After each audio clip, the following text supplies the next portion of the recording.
গাইবান্ধা বা উত্তরবঙ্গের লোক দেখলে যারা মফিজ কইয়া টিটকারি করো, তারা কি মফিজ সম্পর্কে জানো? মফিজ কে ছিলেন? মফিজ ছিলেন একজন মহান ব্যক্তি। তিনি ছিলেন গাড়ির ড্রাইভার। তখন যমুনা সেতু ছিল না, উত্তরবঙ্গের লোকজন এত টাকা খরচা করিয়া ঢাকায় আসতে পারতো না কাজ করার জন্য।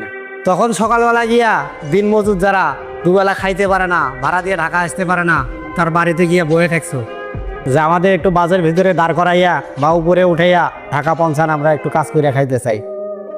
তখন মফিজ 1/4 ভাগ ভাড়ায় ওই নিরীহ লোকদের, অসহায় লোকদের ঢাকা শহরে নিয়ে এসে পৌঁছাইয়া দিত কাজ করার জন্য। মফিজ নাম হাসার মতো জিনিস না। আর উত্তরবঙ্গের লোক দেখলে যারা টিটকারি করো, তাদেরকে স্মরণ করাইতে চাই, দেশ স্বাধীন হওয়ার পর বড় বড় 3জন প্রধানমন্ত্রী উত্তরবঙ্গের। ম্যাডাম খালেদা জিয়ার স্বামীর বাড়ি বগুড়া, ম্যাডাম শেখ হাসিনার স্বামীর বাড়ি পীরগঞ্জ, চাচা এরশাদের বাড়িও রংপুর। উত্তরবঙ্গের লোকেরা একটু হিসাব করে কথা বলব। ধন্যবাদ।